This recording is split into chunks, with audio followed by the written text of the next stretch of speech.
Meeting first of all నాకు ఇంత పెద్ద అవకాశం ఇచ్చిన ఎంటైర్ పాండు సార్ టీమ్ కి thank you so much. Manisha madam అందరికి. సో లీడర్స్, నా పేరు సాయి కుమార్ అండి. నేను ఉండేది దేశముఖి విలేజ్, రామోజీ ఫిలిం సిటీ దగ్గరలో.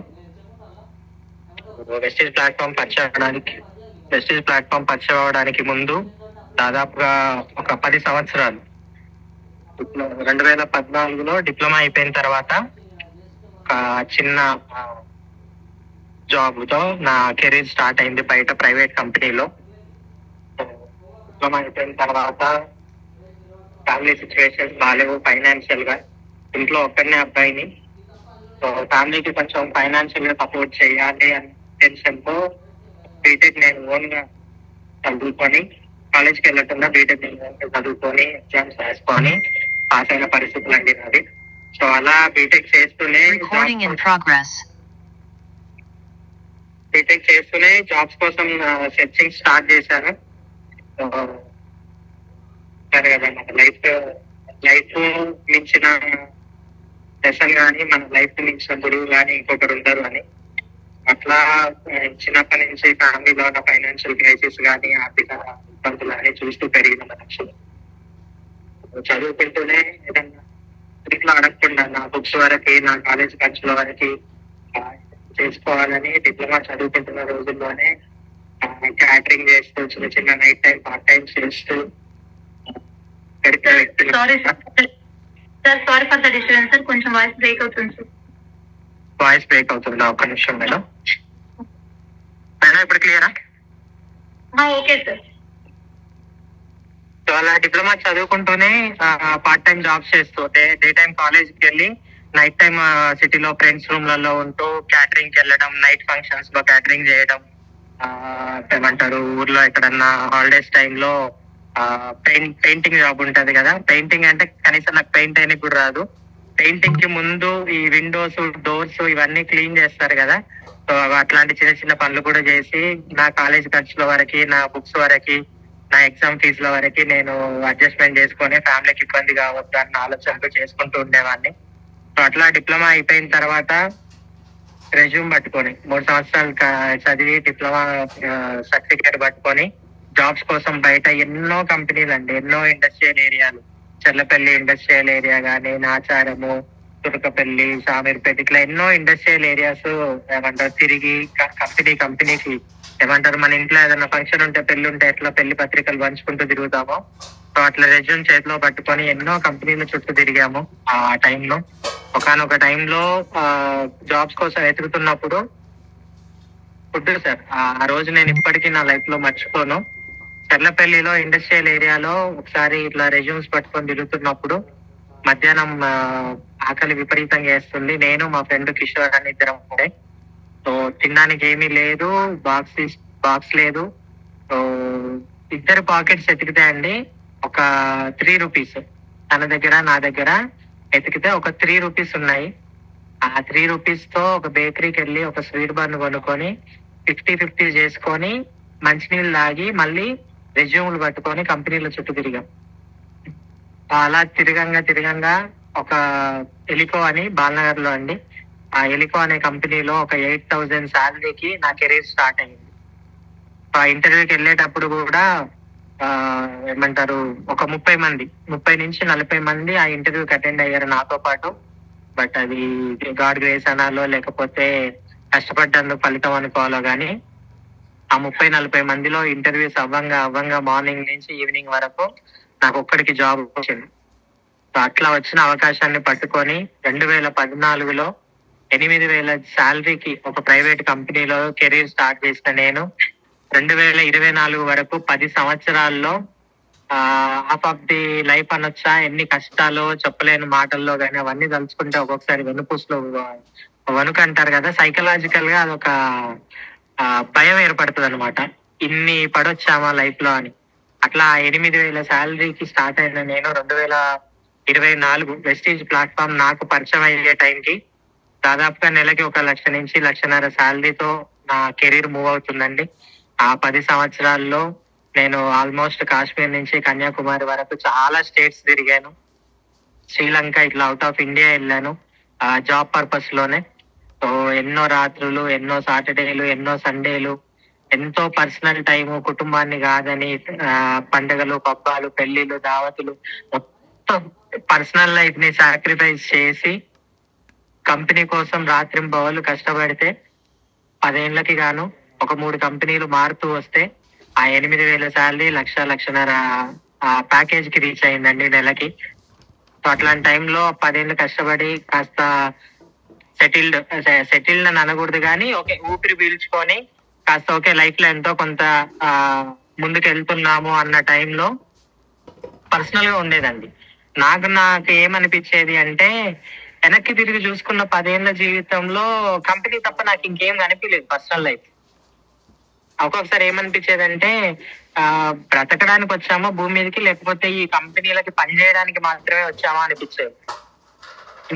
పొద్దున్న లేస్తే సూర్యుడు ఆడక ముందుకు ఇంట్లో నుంచి బయటికి వెళ్ళిపోవడం, ఎప్పుడో సూర్యుడు వెళ్ళిపోయిన తర్వాత ఆఫీస్ లో నుంచి బయటికి రావడం, ఇంటికి వెళ్ళి తిని పడుకోవడం. రొటీన్ అయిపోయింది. ఎంత రోబోటిక్ లైఫ్ అయిపోయిందంటే ఒక మిషన్ ని తయారు చేసి ఆ మిషన్ కి ఒక చిన్న ప్రోగ్రామ్ ఇస్తే అది తప్ప ఇంకో పని ఎట్లా చేయలేదో ఆ లైఫ్ అట్లా అనిపించేది. చూడ్డానికి మనుషులమే గానీ ఒక రోబో లాగా పనిచేస్తున్నామా జీవితంలో, ఇంక ఇది తప్ప లైఫ్ లో ఏమీ లేదా, మనకంటూ ఆశ లేదు, ఆశయాలు లేవు, కళలు లేవు, ఇంకేం లేదా, లైఫ్ అంతా ఇంతేనా, లైఫ్ అంతా జాబ్ చేయకూడదు, ఏదన్నా అవకాశం వస్తే బాగుండు అని నైట్ పడుకునేటప్పుడు ఎన్ని నిద్రలేతున్న రాత్రులు 1, 2, 3 దాకా ఆలోచిస్తూ ఏం చేస్తే ఇందులో నుంచి బయటపడతాం. స్టార్టింగ్ లో ఏమనిపించేది అంటే సార్ చదువుకునేటప్పుడు బాగా చదువుకుంటే మంచి జాబ్ వస్తుంది, జాబ్ వస్తే లైఫ్ సెటిల్ అవుతుంది, లైఫ్ మారుతుంది, ఇవన్నీ విన్నాం. అదే ఆశ ఉండేది, జాబ్ వస్తే లైఫ్ మారుతుంది, పోనీ జాబ్ లో స్టార్టింగ్ తక్కువ శాలరీ కాబట్టి శాలరీ పెరిగితే లైఫ్ మారుతుంది, ఇలా ఎదురు చూస్తూనే వచ్చాం కానీ లైఫ్ లో ఏ రోజు మార్పు కనిపించలేదు, హ్యాపీనెస్ అనిపించలేదు, ఆ సాటిస్ఫాక్షన్ లేదు, బ్రతుకుతున్నామన్న సాటిస్ఫాక్షన్ లేదు. సో అట్లా గడుపుతూ నాకు ఏదైనా అవకాశం వస్తే బాగుండు అని చూస్తున్న లైఫ్ సార్. ఎన్నో నిద్రలేని రాత్రులు ఆలోచిస్తూ గడిపాను. ఉద్యోగం వస్తే ఏదన్నా చేయొచ్చు అనుకున్నాను కానీ ఉద్యోగం వస్తే ఉద్యోగం తప్పితే ఇంకేమీ చేయలేము జీవితంలో అన్న విషయం బాగా అర్థమైంది 10 ఏళ్ల జీవితంలో. సో ఎంత చేసినా ఏం చేసినా నువ్వు ఇంకా చెయ్యాలి, నువ్వేం చేసావు అనే కంపెనీలను, మేనేజర్లనే చూసినాను తప్పితే నువ్వు ఇది చేసావు, ఇది సాధించావు అని భుజం తట్టి ముందుకు నెట్టే వాళ్ళని అయితే నేను నా కెరీర్ లో చూడలేదు సార్. సో కార్పొరేట్ లైఫ్ ఎలా ఉంటది, ఎంతసేపు చాపను రాకినట్టు రాకి మనకి ఏదో గింజలు పాడేసి వాళ్ళకి కావాల్సిన అన్ని చేయించుకోవడం తప్పితే ఇంకొక మైండ్ సెట్ ఉండదు కార్పొరేట్ లైఫ్ లో. బయట చూసే వాళ్ళకి బాగానే అనిపించింది నా జాబు. అరే వాడికి ₹1,00,000 శాలరీ అంట, పొద్దున్న లేస్తే కార్ లో వెళ్తున్నాడు, కార్ లో వస్తున్నాడు, బయట ఊరికి వెళ్తే ఫ్లైట్ లో వెళ్తున్నాడు, కంపెనీ హోటల్ బిల్లు కడుతుందంట, తినడానికి తిండి బిల్లు కడుతుందంట, ప్రతిదీ కంపెనీ చూసుకుంటదంట, మొబైల్ బిల్లు దగ్గర నుంచి కంపెనీ కడుతుందంట, అన్ని వసతులు కంపెనీ సమకూరుస్తుంది, వాడి లైఫ్ బాగుంది అని బయట చూసే వాళ్ళకి అనిపిస్తుంది సార్. కానీ నిజంగా లోపల పడే ప్రెషర్ ఎంత ఉంది, ఒక ఏమంటారు కూరగాయలని ఒక ఆలుగడ్డని కుక్కర్ లో పెట్టి ఉడకబెడితే ఎలా ఉంటుందో అలా ఉంటది కార్పొరేట్ లైఫ్. టార్గెట్లు, ప్రెషర్లు, మీటింగ్లు, ఇంకా పొద్దున్న లేస్తే ఫోను, ల్యాప్టాప్ ఇవన్నీ మెడకేసుకొని తిరిగినట్టే. హాలిడే ఉన్నా ఇంటి దగ్గర ప్రశాంతత లేదు, లీవ్ పెట్టినా ఇంటి దగ్గర ప్రశాంతత లేదు. ఎక్కడికి పోయినా సరే వాళ్ళకి అందుబాటులో ఉండాలి, వాళ్ళు ఫోన్ చేసే టైంకి ఎత్తాలి, వాళ్ళకి కావాల్సింది చేసి పెట్టాలి. సో ఇలాంటి లైఫ్ లో ఉన్న నాకు కొన్ని పార్ట్ టైమ్స్ కూడా చేశానండి. ప్రెస్టీజ్ కి ముందు వేరే నెట్వర్క్ మార్కెటింగ్స్ లో కొంచెం అలా చేశాను. అన్నిటికీ మించి నేను చదువుకునే రోజుల్లోనే పార్ట్ టైం చేస్తూ ఏదైనా సాధించాలన్న తపనతో ఉన్న వ్యక్తిని కాబట్టి తెలియక ఒక కంపెనీలో 11,000, ఆ 11,000 కూడా ఊరికే కట్టలేదండి. మా అక్క మెడలో గోల్డ్ చైన్ గిరిపెట్టి మరి 11,000 కట్టి ఆ కంపెనీలో మోసపోవడం జరిగింది. బట్ ఆ నెట్వర్క్ మార్కెటింగ్ లో ఉన్న టైం కాంపౌండ్ గానీ, మనీ కాంపౌండ్ గానీ, మనం 1 సంవత్సరం 2 సంవత్సరాలు నిలబడితే టీం పెరిగిన తర్వాత ఎన్ని అద్భుతాలు జరుగుతాయి అనేది గానీ నేను కళ్ళ ముందు ఊహించుకునేవాడిని. సో అందుకని నాకు బిగినింగ్ నుంచి నెట్వర్క్ మార్కెటింగ్ అంటే చాలా అమితమైన ప్రేమ ఉండేది, ఇష్టం ఉండేది, ఇండస్ట్రీ మంచిది అని. సో అట్లా నేను వెస్టీజ్ కి ముందు కూడా 1, 2 నెట్వర్క్ మార్కెటింగ్స్ లో, జెన్యూన్ నెట్వర్క్ మార్కెటింగ్స్ లోనే చేశాను. మోసపోయిన తర్వాత 10 ఏళ్ల తర్వాత మళ్ళీ వెస్టీజ్ లోకి రావడానికి ఒక సంవత్సరం 2 సంవత్సరాల ముందు ఒకటి రెండు చేశాను. బట్ దేనికోసం నేను జాబ్ రిస్క్ చేయలేదండి. సో ఇది చేస్తూ అది పార్ట్ టైం గా చేద్దాం, డెవలప్ అయిపోయిన తర్వాత చూద్దాం, లేకపోతే సెకండ్ సోర్స్ ఆఫ్ ఇన్కమ్ కింద వస్తుంది కదా అని చెప్పి ఆ ఆలోచనతోనే స్టార్ట్ చేశాను. సో అట్లాంటి టైంలో నాకు వెస్టీజ్ నా దగ్గరకు వచ్చినప్పుడు నిజంగా ఒక్కొక్కసారి చేసిన పాపం చెప్పుకుంటే పోతుంది అంటారు కదా. ఫస్ట్ టైం వెస్టీజ్ అన్న పేరు నా దగ్గరకు వచ్చినప్పుడు ఏమంటారు, సబ్బులు సరుకులు అమ్ముకునేటోళ్ళ లెక్క కనిపిస్తున్నానా అన్న మాట అన్నా నేను. సో నాకు అనిపించింది తర్వాత, అవకాశం కోసం ఎదురు చూస్తున్న నేను అవకాశం నా దగ్గరికి ఎత్తుక్కుంటూ వస్తే నాకు ఏది కావాలో అది వచ్చింది. మళ్ళా నాకు అవసరం లేనిది కాదు, నేను కోరుకోంది కాదు, నేను మొక్కంది కాదు, నేను కావాలనుకున్నది, నేను ఆశపడ్డది, నేను ఎదురు చూసిన అవకాశమే నా దగ్గరకు వస్తే నేను ఇంత దూరం చేసి మాట్లాడానా దీన్ని అని చాలా బాధపడ్డా నేను. సో అట్లా అవకాశం ఫస్ట్ నా దగ్గరకు వచ్చినప్పుడు రిజెక్ట్ చేశాను. మళ్ళీ తర్వాత ఏమంటారు, తప్పు చేస్తే పిల్లల్ని దేవుడు క్షమిస్తాడు అన్నట్టుగా వీడికి అర్థం కాలేదు, మళ్ళీ ఒకసారి అవకాశం పంపిద్దాం అనుకున్నాడేమో దేవుడు. మళ్ళీ రెండోసారి అరుంధతి మేడం ద్వారా నాకు వెస్టీజ్ అవకాశం నా దగ్గరకు వచ్చింది. సో అప్పటికి కూడా ఒక 5 to 6 months టైం వేస్ట్ చేసుకున్నా అండి. మేడం హోమ్ మీటింగ్ చేసిన తర్వాత ఒక 5 నుంచి 6 నెలలు మేడం ఏ మీటింగ్ ఉన్నా, ఏ సెమినార్ ఉన్నా ఫాలో అప్ చేసేవాళ్ళు. సార్ పలానా దగ్గర మీటింగ్ ఉంది, వాళ్ళు వస్తున్నారని.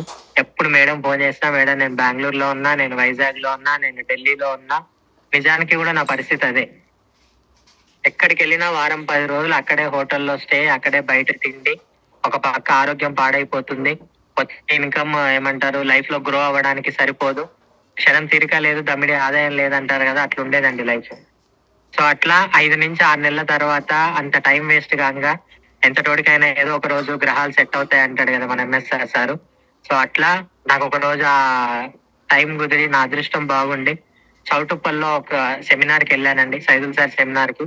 అక్కడ చౌటుప్పల్లో ఉన్న దివీస్ కంపెనీలోనే నాకు ఆ రోజు వర్క్ ఉండే, ఆఫీస్ వర్క్. సో ఒక హాఫ్ డే ఆఫీస్ వర్క్ కి వెళ్ళి నేను మధ్యాహ్నం నుంచి వస్తాను మేడం అని చెప్పాను. సో అప్పటికి నేను కంపెనీ నుంచి బయటకు వచ్చేటప్పటికి ఒక 20 నుంచి 30 మిస్డ్ కాల్స్ ఉన్నాయి. ఒక 20 నుంచి 30 మిస్డ్ కాల్స్ ఉన్నాయి. సో అంతలా ఫాలో అప్ చేస్తే వచ్చి నేను ఆ మీటింగ్ లో కూర్చున్నా. కరెక్ట్ గా ఆ మీటింగ్ లో ఏ టైం కి కూర్చున్నా అంటే, సైదులు సార్ స్టేజ్ ఎక్కి పట్టుకొని మాట్లాడడం స్టార్ట్ చేసే టైం కి నేను వచ్చి కుర్చీలో కూర్చున్నాను. అప్పటికి కూడా ఎట్లా ఉన్నా అంటే మైండ్ సెట్, 1,00,000-1,50,000 శాలరీ 5-6 నెలల నుంచి నా ఎమ్మటి పడుతున్నారు, నేను ఆల్రెడీ బయట వేరే నెట్వర్క్ మార్కెటింగ్ చేస్తున్నా, అందులో కొద్దో ముందుకు వెళ్తున్నా. సో ఇంతలాగా వీళ్ళు పిలుస్తున్నారంటే నేను ఈ మీటింగ్ కి రావడమే గొప్ప అన్నంత ఈగోతోనే వెళ్ళి నేను ఆ మీటింగ్ లో కూర్చున్నా అండి. సో ఆ మీటింగ్ విన్న తర్వాత, ఆ మీటింగ్ లో జరిగిన విషయాలు గానీ, టెస్టిమోనీలు గానీ, సైదులు సార్ ఇచ్చిన ఎక్స్ప్లెనేషన్ గానీ, నెట్వర్క్ మార్కెటింగ్ పైన నేను తీసుకున్న క్లారిటీ గానీ, ఒక్క క్షణం నాకేమనిపించిందంటే, భూమి మీద మనకంటూ తెలిసినది ప్రతిదీ ఎవ్వరికీ లేదు. అంటే అన్ని తెలిసిన వ్యక్తి ఎవరు ఉండరు భూమి మీద. మనకు తెలిసింది గోరంత ఉంటే తెలియాల్సింది కొండంత ఉంటది. నెట్వర్క్ మార్కెటింగ్ చేస్తున్న నీకే నెట్వర్క్ మార్కెటింగ్ ని ఇలా కూడా ఎక్స్ప్లెయిన్ చేయొచ్చా, ఇంత ఏమంటారు అర్థమయ్యే భాషలో, ఎంత చదువురాని లోక జ్ఞానం లేని వ్యక్తులకు కూడా అర్థమయ్యే భాషలో, అమ్మ ఆవకాయ భాషలో ఇంత బాగా చెప్పొచ్చా నెట్వర్క్ మార్కెటింగ్ గురించి. చైన్ సిస్టమ్ కి నెట్వర్క్ మార్కెటింగ్ కి ఉన్న మధ్య వెంట్రుక వాసం అన్నం తేడాని ఇంత క్లారిటీగా చెప్తే ఇంకా అర్థం చేసుకున్న వాళ్ళు ఎవరు ఉంటారు భూమి మీద. నేను ఎందుకు ఇన్ని రోజులు టైం పాస్ చేశాను ఈ మీటింగ్ కి రాకుండా అని నిజంగా నన్ను నేను తిట్టుకున్నా అండి. ఒక క్షణం తిట్టుకొని నేను రియలైజ్ అయ్యి, అక్కడ ఏమంటారు టెస్ట్ మనీ చెప్తున్న లీడర్స్ గాని, స్టూడెంట్స్ దగ్గర నుంచి, స్కూల్ ఆయమ్మ దగ్గర నుంచి, హౌస్ వైఫ్స్ దగ్గర నుంచి, ఎవరెవరు ఎలా ఎన్ని లక్షలు సంపాదిస్తున్నారు వెస్టీజ్ లో చూసిన తర్వాత నిజంగా తలెత్తుకొని మాట్లాడాలంటే నాకు చాలా ఇబ్బంది అనిపించింది. అప్పటిదాకా ఫాలో అప్ చేయించుకున్న నేను ఇంకా నాకు మాటలు లేవు ఆ రోజు, స్పీచ్లెస్ నేను. ఇట్లాంటి మీటింగ్ ని, ఇట్లాంటి ఇండస్ట్రీని, ఇట్లాంటి కంపెనీని, ఇండస్ట్రీ అంటే నాకు ముందు నుంచే నమ్మకం ఉంది కానీ ఇట్లాంటి కంపెనీని, ఇట్లాంటి ప్లాట్ఫామ్ ని, ఈ టీం ని, ఇంత డిసిప్లైన్ గా నడుస్తున్న టీం ని నేను ఎట్లా ఇన్ని రోజులు దూరం చేసుకున్నా, ఎదురు చూస్తున్నది నా దగ్గరకు వస్తే కాదనుకున్నానే అని చెప్పి ఆ రోజు నా మనసులో నాటుకుపోయిందండి వెస్టీజ్.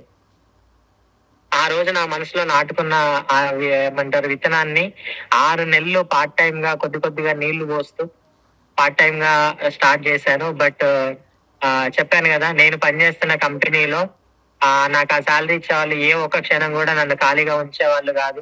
చేయాల్సిన పని కంటే ఎక్కువ చేయించుకొని చేయాల్సిన పని కంటే ఎక్కువ చేయించుకొని సో అట్లా నాకు టైం దొరికేది కాదు. బట్ ఉన్న టైంలో ట్రై చేస్తూ ఒక 11,000 ఇన్కమ్ వరకు వచ్చాను పార్ట్ టైం లో.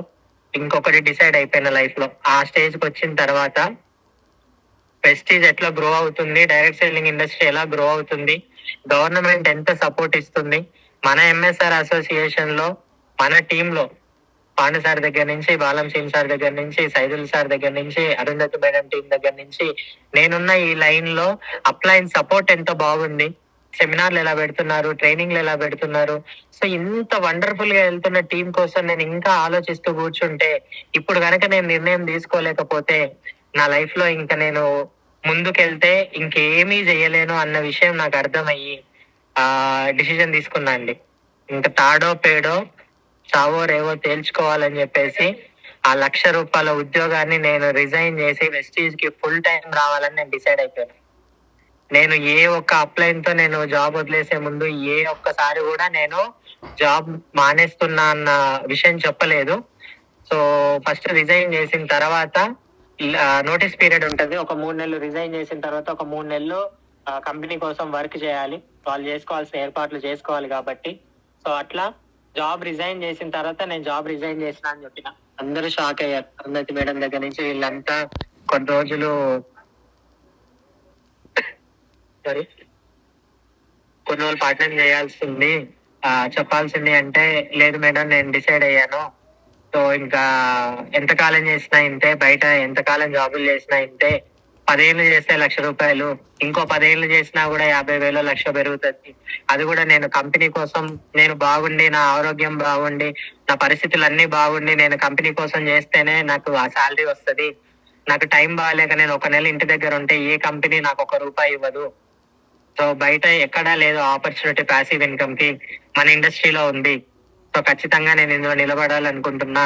నేను ఎలా డిసైడ్ అయ్యి వచ్చానంటే సార్ వెస్టీజ్ కి నా స్టార్టింగ్ డేస్ లో 8,000 జీతానికి నేను స్టార్ట్ చేసినప్పుడు నా దగ్గర కనీసం ఒక స్మార్ట్ ఫోన్ లేదు, ఒక బైక్ లేదు. సో ఒక ఆఫీస్ కి వెళ్ళాలన్నా, ఫీల్డ్ కి వెళ్ళాలన్నా ఆటోల్లో వెళ్తూ, బైక్ లిఫ్ట్ అడుగుతూ అలా కెరీర్ స్టార్ట్ చేసిన నేను 10 సంవత్సరాల కాలంలో బైక్ నుంచి కారు కొనుక్కొని కార్ లో జర్నీ చేస్తూ లైఫ్ లీడ్ చేస్తున్న టైంలో కార్ ఈఎంఐ, ఇప్పుడు నేను జాబ్ మానేసా, కార్ ఈఎంఐ కట్టుకోవడానికి ఇవన్నీ కొంచెం ఖర్చులు తగ్గించుకుంటే కొంచెం ఇబ్బంది లేకుండా పని చేసుకోవచ్చు అని చెప్పి ఉన్న ఈఎంఐలు మీరు కట్టేసుకొని కార్ మీరు ఉంచేసుకోండి అని చెప్పి మా అక్క వాళ్ళకి కార్ ఇచ్చేసి మళ్ళీ నేను 10 సంవత్సరాల కింద నా జీవితం ఎలా స్టార్ట్ చేశానో నేను సెకండ్ ఇన్నింగ్ స్టార్ట్ చేశానండి వెస్టీజ్ లో. ఎవరైనా కొత్త వాళ్ళు ఉంటే గనక ఈ జూమ్ లో ఒకసారి అర్థం చేసుకోండి నేను ఎందుకు మాట్లాడుతున్నానో.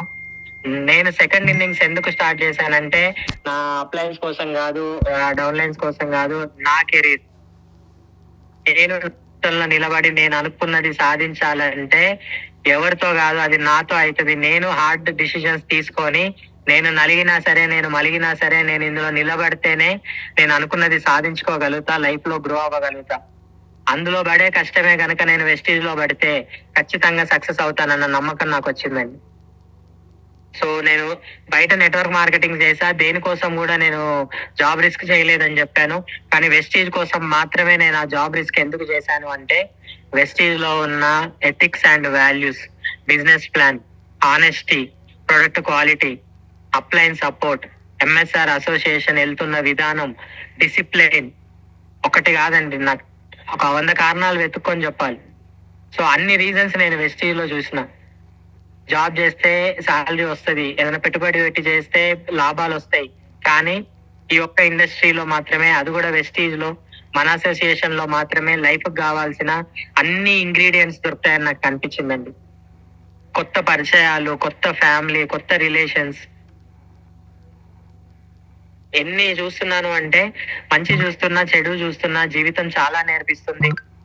ఓవరాల్ గా జాబ్ వదిలేసి ఇందులో 6 మంత్స్ అవుతుందండి. 6 మంత్స్ నా ఫుల్ టైం జర్నీ. సో నేను వెస్టీలో ప్రొడక్ట్లు కొనుక్కున్నప్పుడు 140 రూపీస్ వచ్చింది. ఆ పార్ట్ టైం అండ్ ఆఫ్టర్ ఈ 6 మంత్స్ ఫుల్ టైం చేసినందుకు నేను హైయెస్ట్ చెక్ 46,400 రూపీస్ తీసుకున్నాను. సో ఖచ్చితంగా ఇంకో 6 months లోపు నేను ఏదైతే లక్ష్య వదిలేసి వచ్చానో ఆ లక్ష్య నేను వెస్టీజ్ లో సాధించాలి. అవకాశాలు ఉన్నా, అవకాశాలు ఉన్నాయని తెలియక లేక ఉన్నాయని తెలిసినా మనం ముందుకు వెళ్తామో వెళ్ళమో అని వెనకడుగు వేస్తున్న నాలాంటి ఎంతో మందికి రిస్క్ తీసుకొనే గనక నిలబడితే ఖచ్చితంగా ఇందులో సక్సెస్ ఉందని నిరూపించి నేను వాళ్ళకి ఎగ్జాంపుల్ అయ్యి నాలాగా నలిగిపోతున్న ఎంతో మందిని బయటకు తీసుకురావాలన్న తపనతో పనిచేసుకుంటున్నా. సో ఖచ్చితంగా నాకు ఆ అప్లైన్ సపోర్ట్ ఉంది, టీమ్ సపోర్ట్ ఉంది, మన అసోసియేషన్ సపోర్ట్ ఉంది. ఖచ్చితంగా నేను అది సాధిస్తా అన్న నమ్మకం ఉంది. సో ఆ గోల్ పెట్టుకొని ముందుకు వెళ్తున్నా అండి. సో బయట ఎంత కాలం చేసినా ఎంత చేసినా లైఫ్ లో ఇవి రావు అని అర్థమైపోయిన తర్వాత నేను ఆ హార్డ్ డిసిజన్ తీసుకొని నిలబడ్డాను. మళ్ళీ 10 ఏళ్ల కింద నా జీవితం ఎలా అయితే స్టార్ట్ అయిందో అలా మొదలు పెట్టానండి. నేను ఒకటే నిర్ణయించుకున్నా, ఈ జీవితంలో చివరాఖరికి మహా అయితే జరిగితే ప్రాణం పోతుంది, అంతకు మించి జరిగే నష్టం ఏమీ లేదు. 1 సంవత్సరం 2 సంవత్సరాలు నాకు ఎంత కష్టమైనా సరే నేను ఊరూరు తిరుగుతున్నా. జాబ్ చేసేటప్పుడు కూడా రాష్ట్రాలు తిరుగుతున్నా, ఊరూరు తిరుగుతున్నా, అంతకంటే ఎక్కువ తిరగట్లేదు కదా ఇక్కడ. సో అదే ఎఫర్ట్స్, అదే నిద్ర లేని రాత్రులు పనిచేసిన రోజులు, అదంతా అదే కష్టం కనుక నేను యాజ్ గా వెస్టీజ్ లో పెడితే ఖచ్చితంగా మనం ఒక్కరమే కాదు, నా తరపున ఖచ్చితంగా కొంతమంది జీవితాలు మార్చగలుగుతా. నా ఒక్కడి కోసం కాదు, నేను ₹1,00,000 శాలరీ తీసుకున్నప్పుడు నేను నా కుటుంబం మాత్రమే గడిపాము. కానీ దాదాపుగా ఒక 50,000 వెస్టీజ్ లో తీసుకుంటే ఒక ₹4,000 నుంచి ₹30,000 తీసుకునే టీం మెంబర్స్ నాకు ఒక 7-8 మంది తయారయ్యారు. వాళ్ళ చెక్కుల్లో ఒక 5 నిమిషాలు నేను మాట్లాడిందో, ఒక హోమ్ మీటింగ్ చేసిందో ఉందన్న సాటిస్ఫాక్షన్ నిజంగా కోట్లు పోసినా దొరకదు. మన సక్సెస్ లో ఉన్న దానికంటే మన టీం సక్సెస్ లో చూస్తున్న ఆ ఫీల్ ఉంది చూసారా, ఆ హ్యాపీనెస్, అది ఎక్కడ పోయినా దొరకదండి. సో అట్లా నా ఆశో, నా తపనో, నా సంకల్పము, ఏమంటారు, టీం కూడా మంచి టీం వస్తుంది. సో గిరిబాబు అని మన డిప్లొమా క్లాస్మేట్, మనం పిలిస్తే, ఫోన్లు చేస్తే 100 సార్లు పిలిస్తే రానోళ్ళున్న ఈ టైంలో తనంతలో తాను నా వాట్సాప్ స్టేటస్ చూసి ఫోన్ చేసి ఇదేంటో కనుక్కొని పిలిచిన నెక్స్ట్ డేనే గట్కేసర్ సెమినార్ కి వచ్చి కనెక్ట్ అయ్యి బిజినెస్ చేస్తూ ఈ మంత్ స్టార్ డైరెక్టర్ అయ్యారండి. చాలా హ్యాపీగా ఉంది. దాని తర్వాత ఎవరికి చెప్పాలి ఎవరికి చెప్పొద్దని ఆలోచిస్తుంటారు కదా, నేను జాబ్ లో ఉన్నప్పుడు నాకు ఎవరైతే మేనేజరో ఆ మేనేజర్ వాళ్ళ మదర్ కి నేను హోమ్ మీటింగ్ చేసిన అండి, సూర్యాపేట దగ్గర గడ్డిపల్లి అని. సో ఆ మేడం కృషి విజ్ఞాన కేంద్రంలో పనిచేసేది. మేడం కనెక్ట్ అయ్యారు. దాదాపు ఇప్పుడు 60 years ఏజ్, కానీ మేడం నుంచి కూడా మంచి టీం వస్తుంది. మేడం వెల్ సెటిల్డ్, 3 కొడుకులు బాగా సెటిల్ అయ్యారు.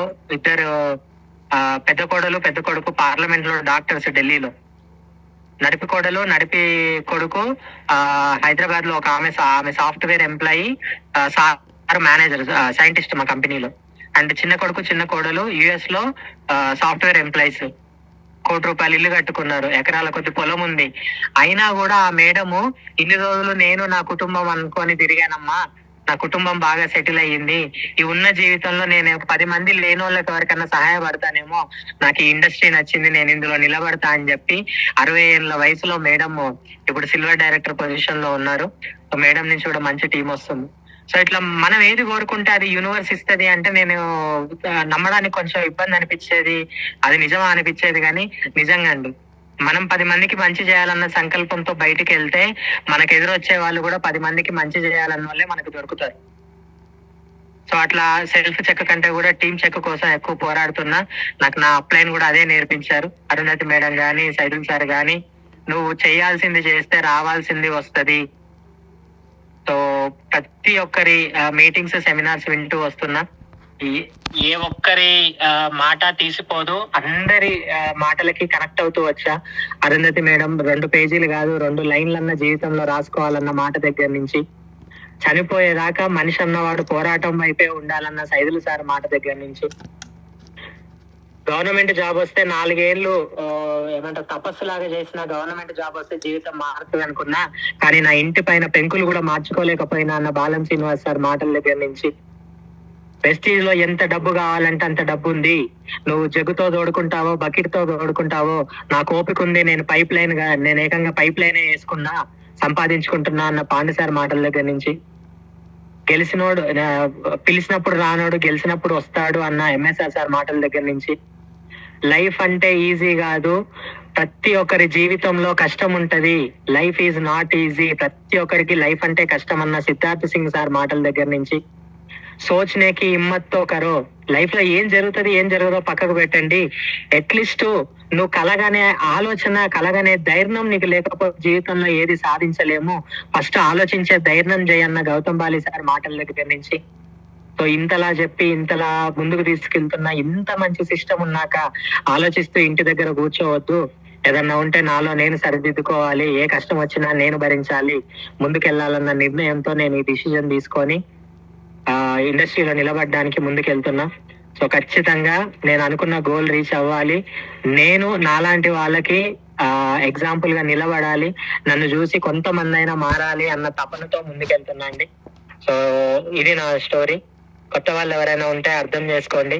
20-25 సంవత్సరాలు పుస్తకాల మీద పుస్తకాలు చదివిన పుస్తకాల్లో నుంచి ఏ ఒక్కటి కూడా మనకు అవసరం కాకుండా మనం చదివిన దాంతో సంబంధం లేని ఉద్యోగాలు చేస్తూ ఆ చాలని జీతాలు తెచ్చుకుంటూ నెల మొత్తం ఇబ్బంది పడుకుంటా బతకడాన్నే బాగా బతకడం అని భారతదేశంలో బాగా నూరిపోసారండి. దాన్ని మార్చాలి మనం. ఈ రోజు మనం నిలబడితేనే తర్వాత తరం దీన్ని అర్థం చేసుకుంటది అన్న ఆ ఒక్క ఉద్దేశంతో నేను నిలబడ్డాను. సో అది అర్థం అవుతుంది.